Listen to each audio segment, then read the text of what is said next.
Is it as because we're Toronto?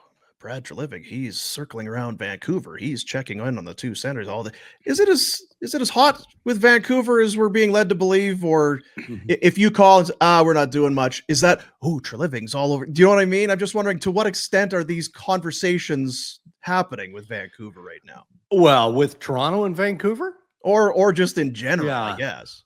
Well, I mean, I think we can pretty much snuff out if there's a Toronto rumor, and I haven't seen it. I mean, Toronto can't shop in that level of high rent. Not if you're talking about Pettersson or JT Miller. And again, remind everybody that JT Miller has a full no move clause, so he's not going anywhere unless he wants to go there. And the Canucks have yet to present him with anything. So, I always kind of roll my eyes a little bit when we in other markets around Canada look at Toronto, look at Vancouver and go, oh yeah, that's just the market. I mean, they stir crap up there. That's what they do. It's kind of old habit for them. Well, no, I mean, if you drill down on what's gone on in Vancouver, I mean, there's a reason to talk about Elias Pettersson and JT Miller and everything that is, kind of contributed to the drama that is a painful existence. I mean, Rick Tocchet has done masterful work trying to keep the pieces of that puzzle together.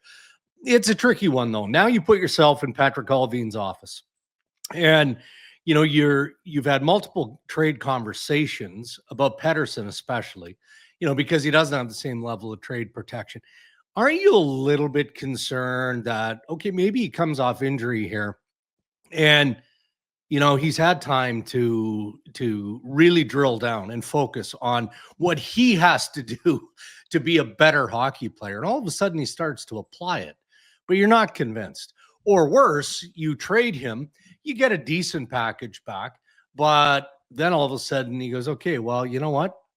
There's a moral check here. I got to look in the mirror. This is about me. It's not about everybody around me. And he tunes himself up and again becomes a more well-rounded and better hockey player. And then in hindsight, you're looking back and going, geez, we didn't do very well there. I'm always reminded of the old adage, when you move the best player in the trade, there's no way you're going to win that trade, right? And that's true.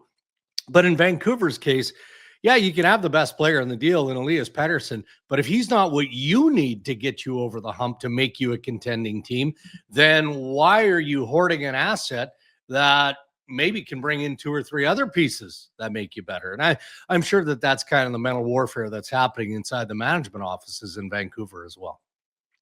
That could almost be like a Dubois, Winnipeg Sure. to LA, right? You're conceivably giving up the best player, but it's not what you need, and you got multiple pieces, and they've been better off for it. So yeah, it's interesting to watch. I still, because of the no trades, I just think that it all becomes so very difficult. You've got to find, like you say, you got to find teams that this is a fit and you like the return and they can make the money work. And then you got to go to the player and say, we've gone all over all these hurdles. Now, how do you feel about going to City X? It just seems nearly impossible. And look, we did a regional game last night, Toronto and Carolina. And our good pal, Chris Johnson, earlier this week on Insider Trading connected the possibility of Carolina and Vancouver with Pettersson in mind. And this isn't necessarily new. I mean, I believe it was last year where Carolina, there were conversations about Pettersson and the Carolina Hurricanes, and it swirled around Marty Necas. Like, for whatever reason last year, Necas wasn't happy with his ice time. His dad, I think, spoke out. Like, there was all sorts of stuff that went on around that group. And yeah, I mean, what CJ reported is 100% factual. Carolina is among the teams that has explored and probably has gone pretty deep in the conversation with Vancouver on Pettersson. So I'm watching this game last night. And then, all right, well, is it conversation or have they actually talked about some of the pieces that could be in play? And instantly you have to be looking at Necas as part of that package, I would think, if you're Vancouver. And then what is the plus or the plus, if that's even required at that point? Because keep in mind who the owner of the Carolina Hurricanes is, Tom Dundon. I mean, he throws dollars around like manhole covers. This guy is frugal. Even with, his head coach, he found a way to grind him almost into submission. So that's what we're doing now, again, at the midpoint. Yeah, everybody's got their trade bait boards out there, right? Player X is, okay, number 1 is Pettersson, number 2 is JT Miller, and then who's 3, 4, and 30 on those lists? We all have them.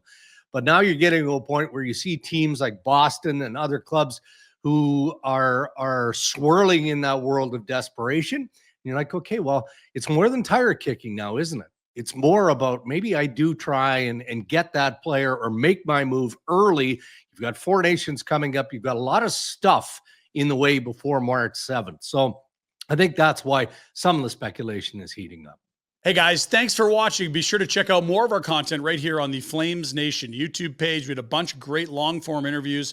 You can check out some videos we've done as well outside of the studio. And of course, if you want more writing or merchandise stuff, flamesnation.ca or nationgear.ca. Appreciate you watching.